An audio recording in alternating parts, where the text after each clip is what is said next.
Yes, thank you, Senator Young. Had an opportunity to meet with you this week. Thoroughly enjoyed it. And thank you. Thank you, Chairman Middleton, and all the committee members.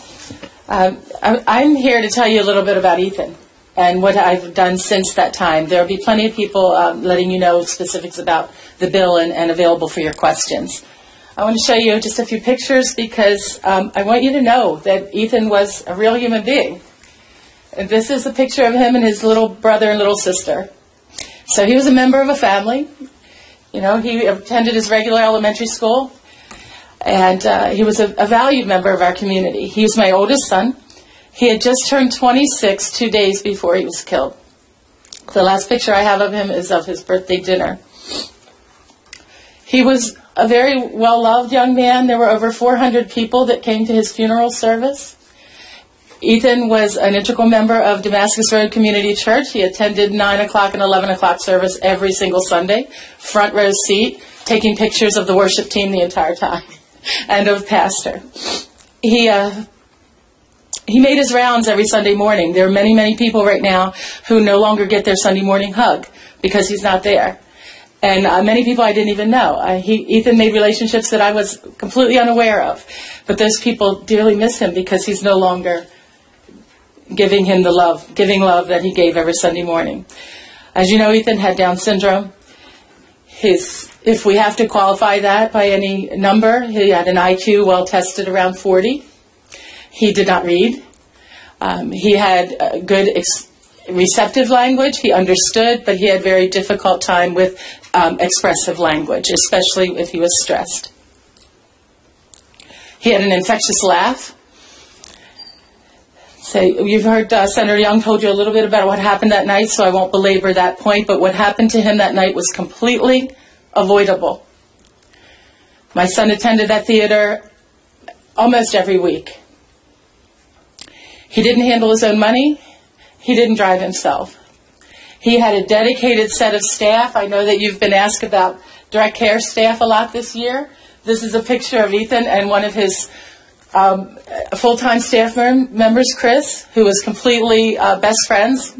Ethan had a small team of direct care staff that were completely committed to him. He lived in his own apartment, and then the last year of his life he lived in an apartment in my home because he really didn't want to be that independent. He really wanted to be with us. So he did have dedicated staff who loved him. Staff were not at fault here. What happened to him was completely avoidable, and we want to make sure that it doesn't happen again. So after he died and I came out of a bit of a fog of such profound grief, I began to think, what are we going to do here? And I felt I had two choices. I could be angry and bitter and full of rage the rest of my life, or I could do something that was going to be meaningful. And I have two other young adult children. I did not want them to be full of anger and bitterness the rest of their life. So we began to say, what can we do? And we began to meet with advocates and get on the just discussion. What can we do? The other thing I want you to know about Ethan is that he absolutely loved law enforcement. I have a collection of badges and pins and hats and jackets. He had many wonderful interactions with people from law enforcement during his life. He called them ad nauseum to ask for a job. And really had a lot of great relationships with people within law enforcement. So I knew right away that I wanted to work with law enforcement and not against them. We met with our state senator, our delegates, U.S. senators, representatives, members of the Department of Justice, Civil Rights Division, the Special Litigations Division. I testified at a Senate hearing on Capitol Hill. We formed an Ethan's Law work group at that time of advocates in the state that wanted to see what can we do to make something happen. All of that led to my daughter starting a petition in the summer of 2013, and we presented Governor O'Malley with over 340,000 signed petitions asking him to do something to help us. This could not happen and just be left, with no response to it.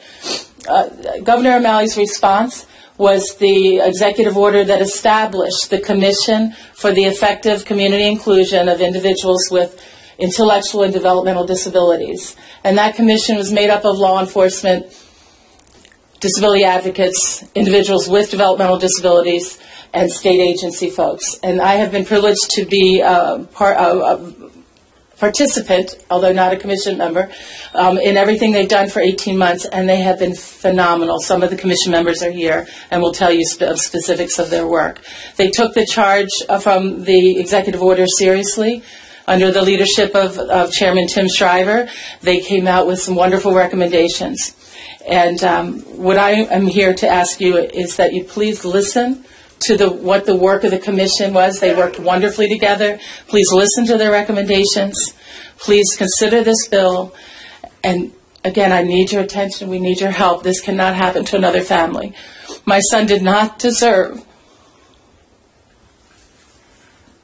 to die on the floor of a movie theater, calling my name, saying, I don't want to go to jail, I want my mom. Because he didn't understand or he was not understood. This cannot happen again. Thank you very much for your time, and I know that it moves you, but I hope that it can move you to take some action on behalf of Ethan. And we will. Thank you.